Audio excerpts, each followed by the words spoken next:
Good morning friends. Today we will start Employees Stock Option Plan ESOP. IPCC group 2 के अंदर बहुत ही छोटा सा टॉपिक डाला गया है जिसमें अभी तक 4 नंबर के क्वेश्चंस आए हैं, बट कभी भी झटका लग सकता है। 8 से 12 नंबर तक का क्वेश्चन भी एग्जाम में आ सकता है। तो लेट अस स्टार्ट ESOP और इसके बेसिक और बारीक बातें जो है वो पहले हम शुरू में सीखेंगे एंड फिर एक एग्जाम्पल करेंगे और उसके बाद हम अपने क्वेश्चन बैंक की तरफ बढ़ेंगे। तो हेडिंग डालो आप सब, ESOP, जिसका मतलब है employees stock option plan. Company अपने एम्प्लॉयज को स्टॉक ऑप्शन देती है। स्टॉक मतलब शेयर्स। नॉर्मली कंपनी अपने एम्प्लॉयज को शेयर्स देना चाहती है और अपने एम्प्लॉयज को रिटेन करना चाहती है। भाई फिर सवाल ये पैदा होता है कि एम्प्लॉयज कंपनी से शेयर्स क्यों खरीदे? शेयर्स तो मार्केट में भी अवेलेबल है, बट यहाँ पे एम्प्लॉयज का बेनिफिट ये है कि अगर वो कंपनी से डायरेक्ट परचेज करते हैं तो उनको मार्केट प्राइस से थोड़े कम प्राइस के ऊपर शेयर्स मिल जाएंगे। कंपनीज का शेयर ऑलरेडी मार्केट में फ्लोट हो रहा है, इसका एक मार्केट प्राइस होगा, बट कंपनी अपने एम्प्लॉयज को मार्केट प्राइस से कम कीमत के ऊपर शेयर इशू करेगी। इससे कंपनी को नुकसान होगा।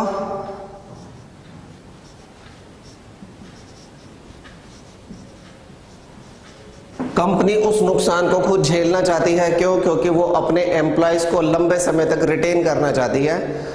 कंपनी अपने एम्प्लॉयज को कोई टारगेट भी दे सकती है। कंपनी अपने एम्प्लॉयज के ऊपर स्टॉक ऑप्शंस पे कुछ कंडीशंस भी लगा सकती हैं। कुछ एम्प्लॉयज ऐसे हैं जो इन ऑप्शंस में शेयर्स को खरीदेंगे, कुछ एम्प्लॉयज ऐसे हैं जो ऑप्शंस में शेयर्स नहीं खरीदेंगे। So there will be market price. अगर कंपनी मार्केट में शेयर इशू करती है तो फॉर एग्जांपल शेयर का मार्केट प्राइस है 150 रुपए, लेकिन कंपनी ने यही शेयर अपने एम्प्लॉयज को इशू करा है फॉर एग्जांपल 60 रुपीज पे ऑफर दिए कि भाई आप मेरे शेयर 60 रुपीज पे खरीद लेना फ्यूचर में। उसके लिए कंपनी कुछ कंडीशंस या टारगेट्स लगा सकती है। तो कंपनी जब अपने एम्प्लॉयज को ऑफर करती है तो बिलो मार्केट प्राइस, तो it means there is expenditure for the company, expense for company 90 rupees per share.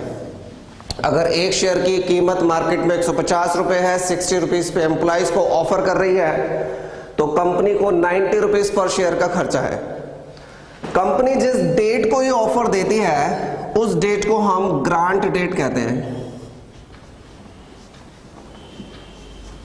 और जिस डेट के बाद एम्प्लॉयज इन शेयर्स को परचेज कर सकते हैं उस डेट को हम एक्सरसाइज डेट कहते हैं। और एक लास्ट डेट होती है जिस डेट तक कंपनी अपने एम्प्लॉयज को ऑफर ओपन रखती है, एम्प्लॉयज शेयर्स परचेज कर सकते हैं, and that will be the last date. तो जितने भी टोटल ऑफर पीरियड है उसको हम इन 3 डेट्स में बांटेंगे। ग्रांट डेट से लेकर एक्सरसाइज डेट तक के पीरियड को हम वेस्टिंग पीरियड का नाम देंगे।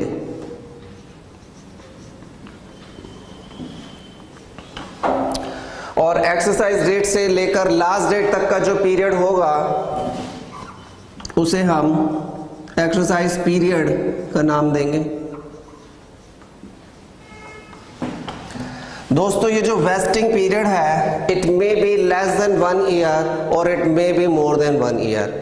हो सकता है जिस ईयर में कंपनी ने ऑफर दी है उसी ईयर में एम्प्लॉयज उन शेयर्स को परचेज कर सकते हो आफ्टर फ्यू डेज और आफ्टर फ्यू मंथ्स। हो सकता है उनको कुछ सालों का इंतजार करना पड़े, तो उस केस में वेस्टिंग पीरियड 1 साल से ज्यादा का हो जाएगा। फिलहाल जो मैं आपको शुरू में एग्जाम्पल करा रहा हूं, जो मैं शुरू में आपको एम्प्लॉय स्टॉक ऑप्शन के बारे में बता रहा हूं, तो उसमें हम वेस्टिंग पीरियड को लेस देन 1 ईयर ले लेते हैं। फिर उसके बाद जब vesting period more than 1 year होगा तो उसकी एंट्रीज भी मैं आपको कराऊंगा। Vesting period less than 1 year, 1 साल से कम, मींस जिस ईयर में कंपनी ने ऑफर करी उसी ईयर में वो एक्सरसाइज कर सकते हैं, ठीक है, और फिर उसके ऑफर की क्लोजिंग भी हो जाएगी।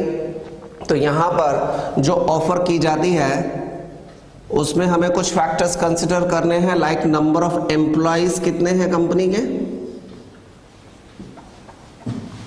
और हर एक एम्प्लॉय को कितने कितने शेयर्स खरीदने की ऑफर दी गई है। जनरली सबको सेम ऑफर दी जाती है। हर एक एम्प्लॉय फॉर एग्जांपल एंटाइटल है 100 शेयर्स खरीदने के लिए या 500 शेयर्स के लिए। तो जितनी ऑफर हर एक एम्प्लॉय को दी जाती है उससे कहते हैं ऑप्शन लॉट। तो दोस्तों ये ऑप्शन है, कोई ऑब्लिगेशन नहीं है कि एम्प्लॉयज ने खरीदना ही खरीदना है। अगर एम्प्लॉयज की मर्जी है वो खरीदना चाहे तो खरीद सकते हैं, उनकी मर्जी है अगर वो नहीं खरीदना चाहे तो कोई ऑब्लिगेशन नहीं है कि उनको खरीदना ही है। लेकिन कंपनी ये मान के चलती है कि मेरे सारे एम्प्लॉयज मेरी ऑफर को एक्सेप्ट करेंगे और मेरे शेयर्स खरीदेंगे।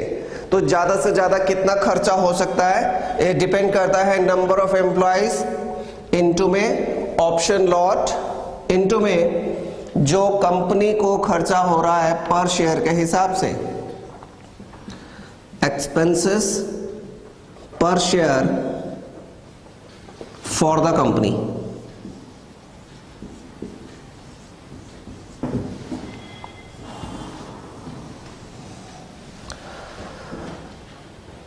अब कंपनी ये एज्यूम करके चलेगी कि मेरे सारे एम्प्लॉय शेयर्स खरीदेंगे और अपने खर्चे को पहले से ही बुक कर लेगी। खरीदेंगे नहीं खरीदेंगे वो बात हमें बाद में पता चलेगी। So there is obligation on the company not on the employees. Company के ऊपर ऑब्लिगेशन है कि अगर एम्प्लॉयज इस ऑफर को एक्सरसाइज करना चाहते हैं तो फिर कंपनीज को वो शेयर्स देने ही पड़ेंगे अपने एम्प्लॉयज को। तो कंपनी इनिशियली इस खर्चे को अपना एक्सपेंसेस बुक कर लेती है और ये एक्सपेंसेस एम्प्लॉयज का कंपनसेशन एक्सपेंसेस माना जाएगा। सबसे पहली एंट्री ग्रांट डेट को ही हम कर लेंगे अगर employees stock option with in the same year available है। तो उस केस में एंट्री आएगी employees compensation, employees compensation expenses account debit to employees stock option outstanding account। खर्चे को डेबिट कर लिया और कंपनी ने अपने इस ऑब्लिगेशन को अपनी लायबिलिटी बना लिया। ये एंट्री आएगी जब स्टॉक ऑप्शंस दी जाएंगी। एंड नंबर 2, जब एम्प्लॉयज इस स्टॉक ऑप्शन को अवेल करेंगे, जितने नंबर ऑफ एम्प्लॉयज अवेल करेंगे तो वो एंट्री तब आएगी during the same period, same year में। हम एज्यूम करके चल रहे हैं कि एम्प्लॉयज कुछ शेयर्स खरीदने जा रहे हैं, तो जो जो एम्प्लॉयज शेयर्स खरीदेंगे उन एम्प्लॉयज के लिए ये है कि वो कंपनी को पेमेंट करेंगे। So company will receive the payment through cheques और डिमांड ड्राफ्ट और ऑनलाइन पेमेंट। तो बैंक अकाउंट डेबिट, कंपनी का ऑब्लिगेशन पूरा हो गया, employee stock option, outstanding account debit. Obligation कैसे पूरा हो गया कि जब जब एम्प्लॉय शेयर्स को खरीदेंगे कंपनी के ऑब्लिगेशन पूरा होता चला जाएगा। जैसे जैसे ऑब्लिगेशन पूरा होगा वैसे वैसे एम्प्लॉयज स्टॉक ऑप्शन आउटस्टैंडिंग को हम डेबिट करते चले जाएंगे। और अल्टीमेटली हो गया रहा है, अल्टीमेटली कंपनी अपने एम्प्लॉयज को शेयर्स इशू कर रही है जिसकी वजह से शेयर कैपिटल इंक्रीज करेगी टू शेयर कैपिटल अकाउंट। और अगर शेयर्स फेस वैल्यू से ज्यादा वैल्यू पे इशूड है, यहां पे देखो आप ध्यान से, भले ही मार्केट प्राइस से कम प्राइस पे इशू किया गया है लेकिन फॉर एग्जांपल अगर शेयर की फेस वैल्यू 10 रुपए है, इफ फेस वैल्यू, अगर फेस वैल्यू शेयर की 10 रुपए है और मार्केट प्राइस 150 रुपए है तो इट मींस इसमें 140 रुपए का प्रीमियम इन्वॉल्व है। भले ही एम्प्लॉय से 60 रुपीज मिले लेकिन 90 रुपीज कंपनी उसे अपना खर्चा मान रही है, तो बैंक में आएगा दोस्तों जिस प्राइस पे हमने ऑफर करा है 60 रुपीज के हिसाब से, जितने से ऑब्लिगेशन पूरा हो रहा है 90 रुपीज के हिसाब से यहां पर आएगा। शेयर कैपिटल में हमेशा फेस वैल्यू ही जाएगी, तो बाकी जो एक्सेस अमाउंट है वो कहां जाएगा, वो जाएगा सिक्योरिटीज प्रीमियम में। तो हमारे इस एग्जांपल की हेल्प से अगर हम सिक्योरिटीज प्रीमियम का अमाउंट निकालें तो फेस वैल्यू और मार्केट प्राइस को कंपेयर करना है। फिलहाल कितना आ जाएगा, 140 रुपीज। तो ये सेकेंड एंट्री आएगी एक्सरसाइज पीरियड के बीच में, इन दोनों डेट्स के बीच में जब जब एम्प्लॉय शेयर्स खरीदेंगे। तो जितने भी हमने ऑप्शंस दी हैं अपने एम्प्लॉयज को, अगर उन्होंने सारे की सारी ऑप्शंस परचेज कर ली तो सारा ऑब्लिगेशन पूरा और सारा का सारा खर्चा बुक करो। और जब खर्चे को हम अल्टीमेटली बुक करेंगे, पहले तो हमने एक्सपेंसेस रिकॉग्नाइज कर लिया और साल के आखिर में जितने भी एक्सपेंसेस है वो अल्टीमेटली जाते कहाँ हैं, वो प्रॉफिट एंड लॉस अकाउंट के डेबिट में जाते हैं। सो तीसरी एंट्री आएगी for options exercised by employees। अगर एम्प्लॉयज इन ऑप्शन को एक्सरसाइज कर लेते हैं देन एक्सपेंसेस को रिटर्न ऑफ करेंगे through profit and loss account. तो जर्नल एंट्री क्या बनेगी, profit and loss account debit to employees compensation expenses account. और अब एक लास्ट एंट्री उन एम्प्लॉयज के लिए जिन्होंने इस ऑप्शन को अवेल नहीं करा। उनको डर लगता है शेयर्स खरीदने से, उनको ये लग रहा है कि अभी तो भले ही मार्केट प्राइस ज़्यादा है लेकिन उनके शेयर्स खरीदते के साथ ही मार्केट प्राइस नीचे आ जाएगा, उनको नुकसान हो जाएगा, तो वो डर के मारे हो सकता है शेयर्स ना खरीदें।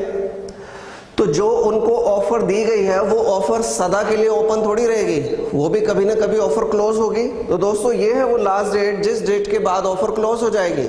इस डेट तक हम उनका इंतजार करेंगे। अगर इस डेट तक उन्होंने अपनी इस ऑफर को अवेल नहीं करा तो जो ऑफर दी थी वो ऑफर बंद कर देंगे। मीन्स अब कंपनी की कोई जिम्मेदारी नहीं है उन एम्प्लॉयज के प्रति जिन्होंने ऑफर अवेल नहीं करी। अगर जिम्मेदारी खत्म तो ऑब्लिगेशन भी खत्म, ऑब्लिगेशन खत्म तो जितना स्टॉक ऑप्शन आउटस्टैंडिंग बाकी रह गया उसे भी क्लोज कर देंगे। फॉर ऑप्शंस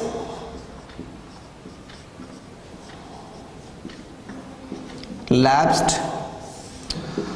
तो अगर ऑप्शंस लैप्स्ड हो जाती हैं with in same year, with in same year, क्योंकि मैंने यहां पर वेस्टिंग पीरियड ध्यान से देखो लेस देन 1 ईयर लिया है, फिर बाद में हम मोर देन 1 ईयर के एग्जांपल्स और क्वेश्चंस करेंगे। अगर ऑफर सेम ईयर में ही लैप्स हो जाती है तो जितने एम्प्लॉयज ने ऑफर एक्सेप्ट नहीं करी ये एंट्री हम रिवर्स कर देंगे। तो एंट्री क्या बनेगी, employees stock option outstanding account debit to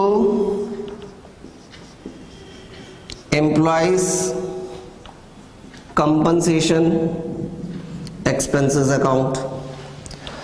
तो जनरली अभी तक जितने भी क्वेश्चंस आए हैं वो ज़्यादातर क्वेश्चन इसी कंसेप्ट के ऊपर बेस्ड रहे और 4 नंबर का ही क्वेश्चन आया हुआ है। अब मैं आपको एक छोटा सा एग्जांपल कराऊंगा जिसके अंदर ये चारों एंट्रीज यूज होंगी। इसी एग्जांपल को कंटिन्यू करते हैं, बट उससे पहले आप ये grant date, exercise date, last date और ये वाला फॉर्मूला नोट कर लो।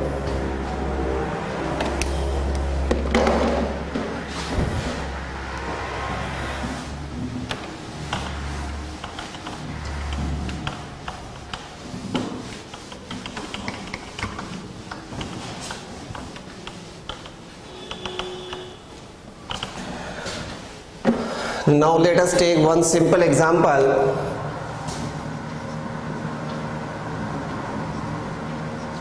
For example, कंपनी ने अपने एम्प्लॉयज को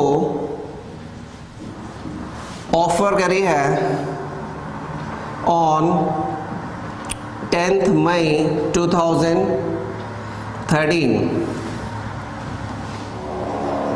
20,000 stock options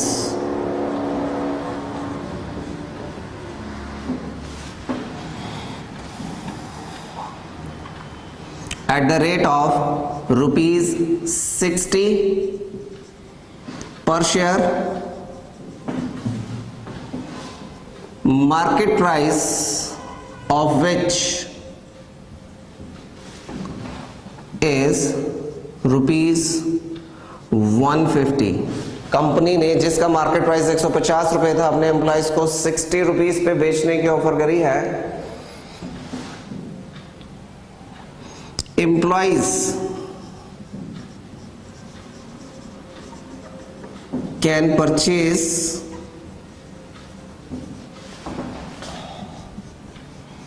these options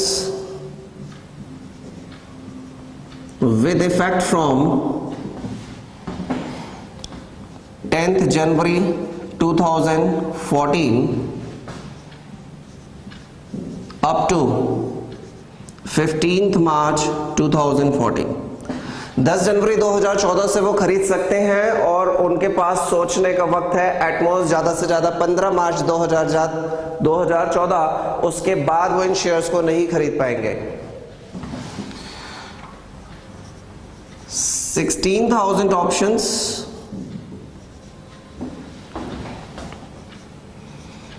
were exercised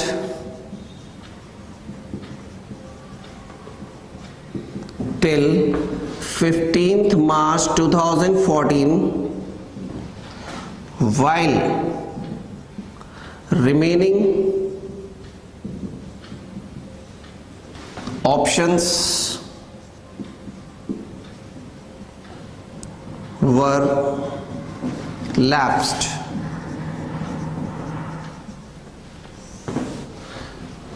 Give journal entries।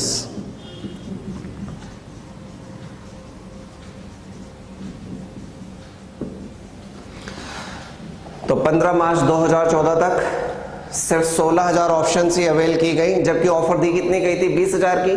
16,000 options उन्होंने परचेज कर ली, 4,000 ऑप्शंस लैप्स हो गई और वो ऑफर भी खत्म हो गई। अब हमें जर्नल एंट्रीज देनी है। जर्नल एंट्रीज में यही 4 एंट्रीज आएंगी, जिसमें से सबसे पहली entry number 1 employees compensation expenses account debit. 2 employees stock option outstanding account. ये एंट्री आएगी जितना कंपनी को एक्सपेंस हो रहा है। 150 रुपीज की जगह 160 पे शेयर दिया जा रहा है, यानी कि पर शेयर वही 90 रुपीज का खर्चा है। और 20,000 शेयर्स हैं, 20,000 स्टॉक ऑप्शंस दिए हैं एम्प्लॉयज को, तो 20,000 को 90 से आप मल्टीप्लाई करो, 18 lakhs। So there is expenditure for the company at most 18 lakh। अगर सारे के सारे एम्प्लॉयज शेयर्स खरीद लेंगे तो 18 लाख रुपीस का खर्चा होगा। ये कंपनी ने अपना ऑब्लिगेशन मान लिया। ये एंट्री कौन सी डेट को आएगी? ग्रांट डेट को ही, जब offer with in the same year he expire होनी हो, तो ग्रांट डेट को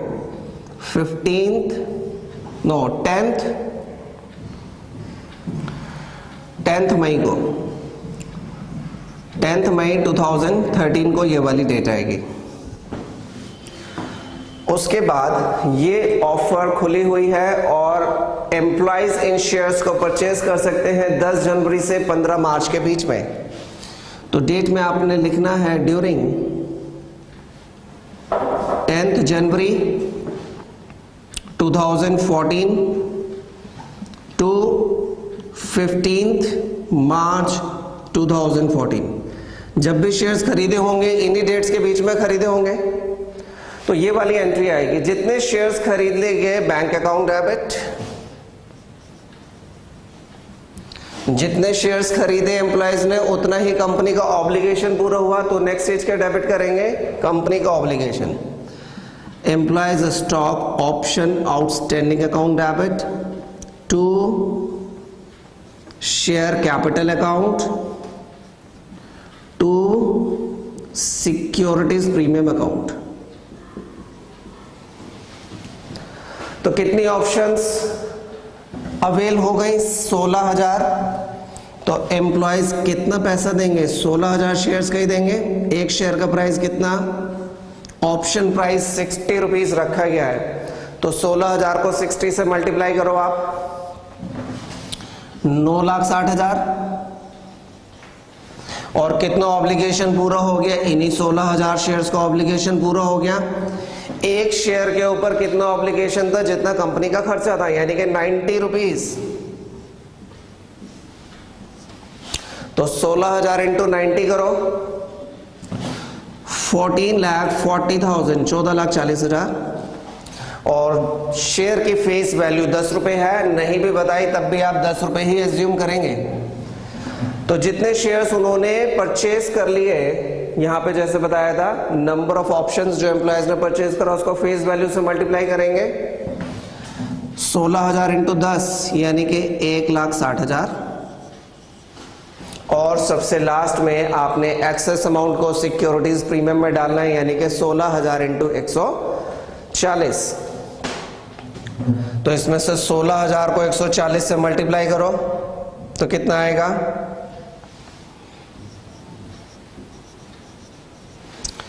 40,000।